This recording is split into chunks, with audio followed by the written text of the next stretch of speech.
Bolehkah kita satu penanya lagi? Silakan. Atau boleh ya, satu lagi. Dari ini yang di sini Dr. Hari Patria dari UKW. Mas Hari ya. Ya, Oke. Hari Patria, Silakan. ya. Sudah terdengar suaranya ya? Sudah. Jelas. Baik, selamat malam, Pak Tom. Jadi saya melihat, saya Hari Patria, saya entrepreneur menjalankan usaha dari UK untuk klien di Indonesia. Jadi kalau tadi disampaikan bahwasannya diaspora kurang kontribusinya, justru kita ini jadi anomali karena kita melayani lebih 100 perusahaan di Indonesia untuk predictive analytics dan machine learning, termasuk artificial intelligence. Dan sambilan saya juga sedang kuliah di Imperial College London untuk master yang keempat, dan saya sedang PhD juga bersamaan yang kedua di Glasgow. Nah, jadi saya melihat fenomena yang terjadi di Indonesia seperti Pak Tom sampaikan tadi. Kultur kita itu kultur nurut, Pak Tom ya. Jadi kalau misalnya atasan ngomong ke kanan, semuanya ke kanan. Kalau ke kiri, semua ke kiri. Padahal kita lihat ya, banyak perusahaan besar itu ketika dia jatuh karena adanya grouping. Jadi grouping itu ketika atasannya ngomong A, semuanya ikutan ngomong A. Sehingga tidak ada challenging paradigms. Padahal saat ini semua organisasi, semua perusahaan di dunia itu sangat sulit sekali untuk how to stay relevant. Dan mengingatkan saya kepada Herbert Simon bahwasanya manusia itu punya keterbatasan rasional, bounded rationality. Sehingga saya melihat bahwasanya banyak polisi didesain itu udah ada dulu nih maunya atasan. Dan itu banyak kepentingan politis. Sehingga partisipasi publik juga itu sangat minim dilibatkan. Padahal sebenarnya mereka juga punya keterbatasan. Mungkin relevan 5 tahun lalu yang dibangun, tapi untuk saat ini 10 tahun, 20 tahun lagi enggak relevan lagi. Contoh saya sampaikan. Saya termasuk salah satu orang yang sering menyampaikan aspirasi yang berbeda. Kenapa harus dibangun IKN, saya sampaikan. Kenapa Indonesia tidak mencontoh misalkan kita bisa membangun ya peta bisnis ya, bridging dari Batam itu ke Singapura seperti yang terjadi di London ke Paris melalui under tunnel.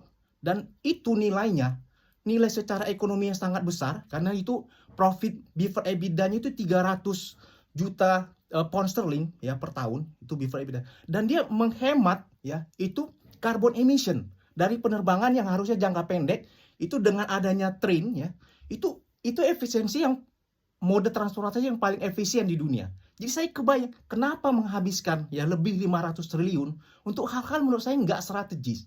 Kenapa kita tidak bisa menciptakan knowledge spillovers ya dan multiplier effect ketika membangun dari Batam ke Singapura lalu disambungkan lagi ke Kepulauan Riau, Kepri.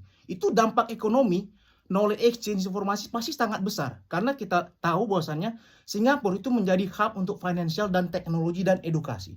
Demikian juga saya berpikir kenapa nggak dibangun itu under tunnel itu dari Lampung ke Jawa gitu ya. Karena pipa gas, saya dulu kerja di Pertamina dan sebagainya, kita sudah membangun pipa gas sebagainya. Kenapa nggak dibangun itu? Sehingga termasuk juga koneksi dari Banyuwangi ke Bali gitu. Sehingga tren itu nanti seperti kita di UK, dari Inverness sampai Southampton, dari Newcastle sampai Liverpool itu mode transportasi yang paling efisien ya. Dan kalau kita lihat di UK, tol itu gratis ya, motorway namanya, motorway itu gratis, sehingga biaya logistik kita yang sangat mahal itu jauh lebih efisien.